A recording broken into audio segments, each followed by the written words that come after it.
Bom dia, professor. A gente é o grupo de termogravimetria e pode passar. O nosso grupo é composto pela Sara Ferreira, o Vinícius Nesel, Vinícius Del Ponte e eu, Vitor Kretz. A gente vai falar um pouco sobre a gravimetria, né? A gravimetria é uma análise térmica destrutiva na qual se monitora a variação de massa de uma amostra em função da temperatura ou tempo em um ambiente com temperatura e atmosferas controladas. Essa técnica permite conhecer os efeitos do aquecimento que pode ocasionar no material, permitindo estabelecer a faixa de temperatura em que elas adquirem uma composição fixa, definida e constante. A temperatura em que começa a se decompor e também acompanhar o andamento de reações de desidratação, por exemplo, oxidação, combustão e decomposição. Os resultados desse teste são dados em forma de um gráfico em que muitas vezes a perda de massa em certas temperaturas é muito branda, sendo assim difícil de encontrar a temperatura na qual a massa foi eliminada para a atmosfera. Então, uma maneira para circular esse problema é você fazer a derivada deste gráfico, né?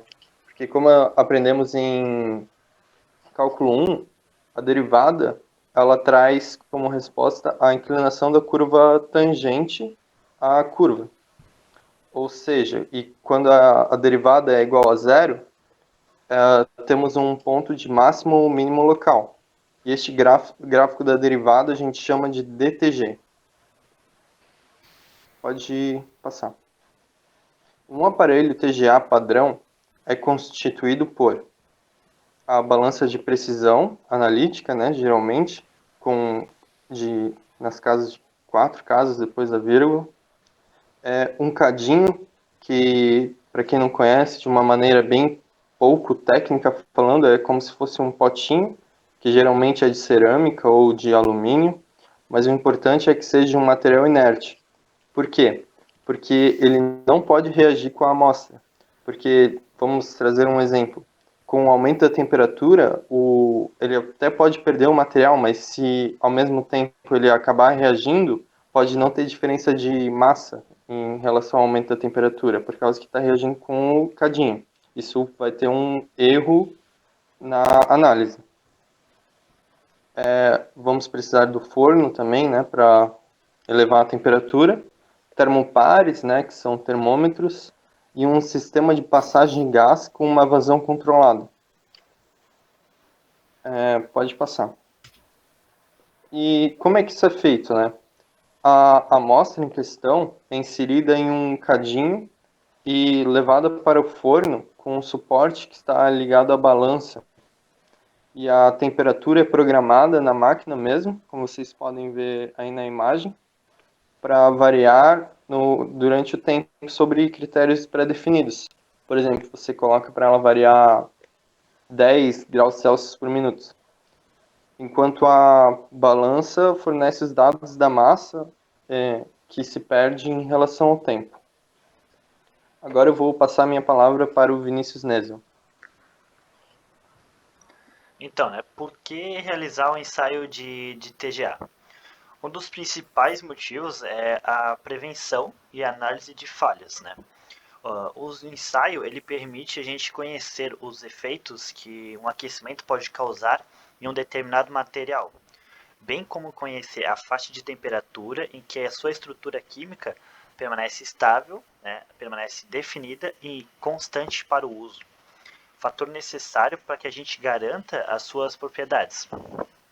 Além disso, é possível a obtenção de informações importantes para a escolha da temperatura adequada de uso do material, uma vez que a análise fornece dados sobre a faixa de temperatura em que o material pode se degradar, que ocasionaria uma possível falha mecânica. Além da prevenção e análise de falhas, um outro motivo é conhecer o composto, conhecer a composição do material através da determinação de percentuais de material orgânico e inorgânico, como cargas presentes no material. Essas cargas inorgânicas podem se tratar, em alguns casos, de fibras e cargas de reforço, possíveis por garantir, por exemplo, um aprimoramento nas propriedades mecânicas do produto. Existem algumas normas específicas para a determinação de parâmetros de ensaio de termogravimetria. A escolha da norma ela deve ser feita de acordo com o objetivo do ensaio, bem como o perfil de aquecimento desejado para a amostra. Pode passar. Quais informações podemos obter com a análise de termogravimetria, né? A análise, a gente pode obter, a partir da análise, um gráfico de massa pelo tempo e temperatura, gerado por um software.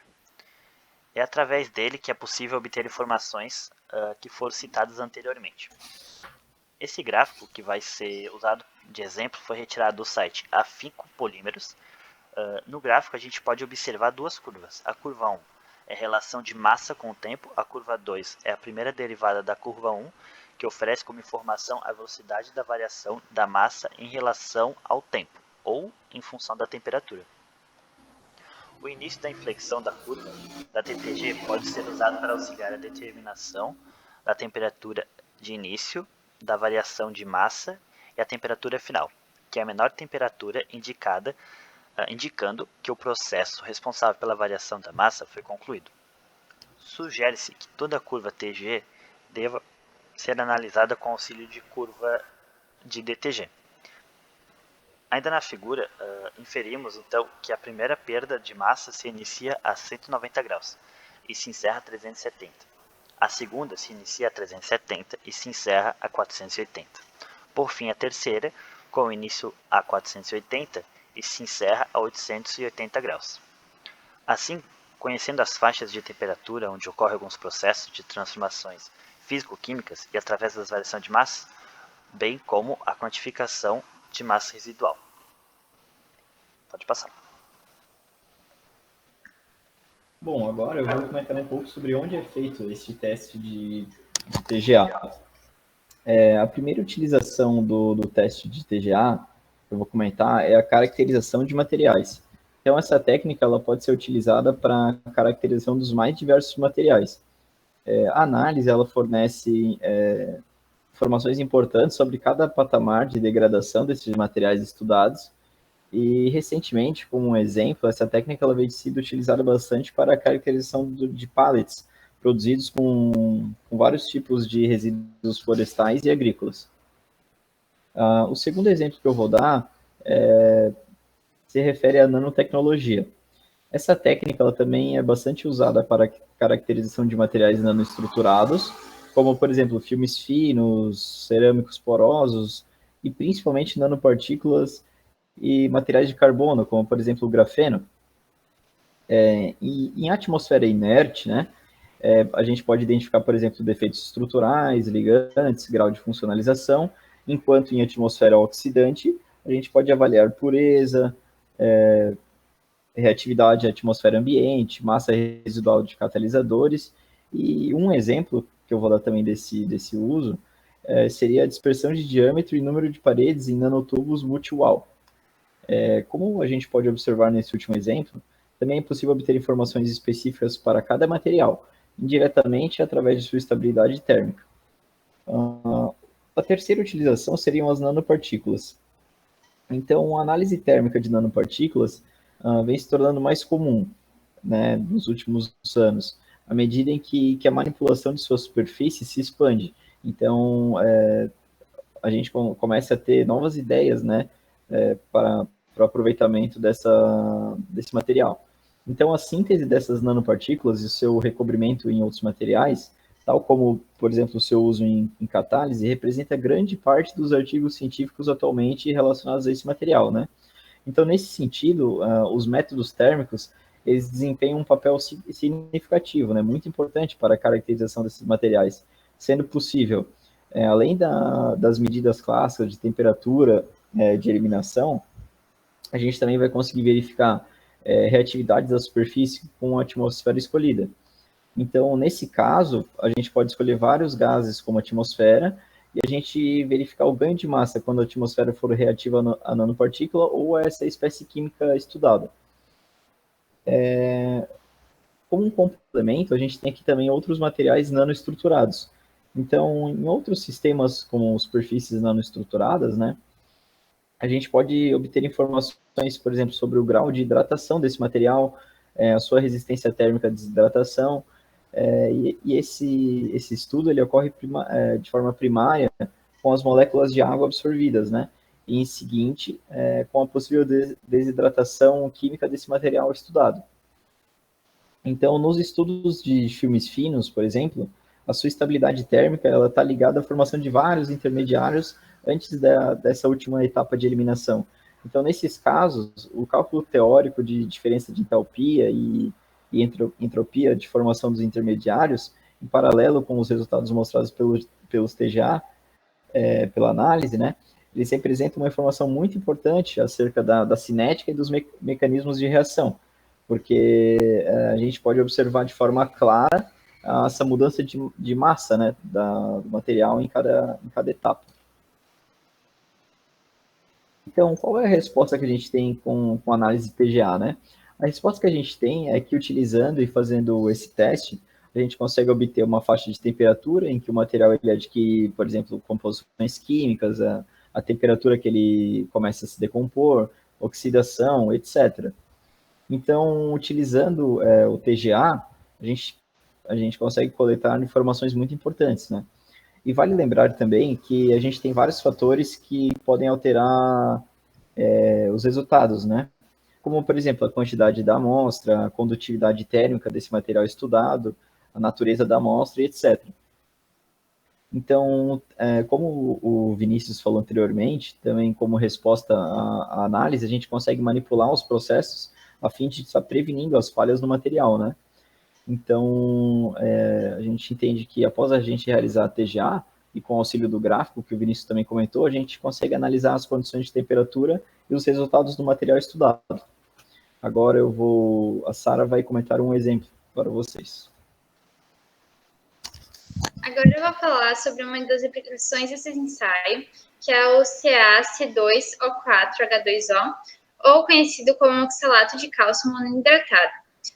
Como foi dito anteriormente pelo Vinícius, o ensaio de termogravimetria é essencial para a obtenção de diversas informações a respeito de um determinado material. Ele é largamente utilizado no processo de caracterização porque ele é capaz de determinar composições orgânicas e inorgânicas. Além disso, ele nos possibilita determinar mudanças que ocorrem quando a gente muda a temperatura de um ambiente em questão. E a partir dele, a gente consegue estabelecer uma faixa de temperatura que adquirir uma composição química que é constante e específica. Quando a gente realiza esses ensaios, a gente consegue montar um gráfico de massa pelo tempo e temperatura, e um dos principais motivos para a gente utilizar esse tipo de método é porque ele é capaz de prever e analisar alguns tipos de falhas. Ele nos permite ter certeza de qual material que vai ser ideal para a nossa finalidade desejada, porque por meio da faixa de temperatura, a gente entende como ele pode se degradar, e uma possível degradação pode causar vários danos no futuro. Para que a gente possa realizar o ensaio de termogravimetria, a gente deve estar a par do fato de que existem algumas normas para cada tipo de objetivo final. Um dos ensaios realizados pela termogravimetria que podemos citar é aquele empregado pelo oxalato de cálcio monohidratado, que possui uma perda de massa que é bastante evidente, ela é bem clara para a gente no gráfico. A gente pode observar no gráfico que está aqui no slide, e durante o aquecimento ele passa por 3 etapas. Inicialmente, a desidratação, em que a gente elimina a água para que a gente forme o sal anidro. Em seguida, ele passa por uma etapa que a gente conhece como decomposição térmica do sal anidrido, em que o CO2 é eliminado para que a gente forme o CaCO3, que também é chamado de calcita. Por último, acontece uma decomposição da calcita, e nessa reação a gente registra a liberação de um dos produtos em forma de gás, que é o CO2. Nesse ponto, a temperatura também é conhecida como temperatura de eliminação, e o produto final é o CaO, o óxido de cálcio, que a gente conhece popularmente como cal. Com a perda de massa é suave em grande parcela dos casos, muitas vezes fica difícil para a gente identificar nos gráficos em que ponto ocorre a temperatura de eliminação.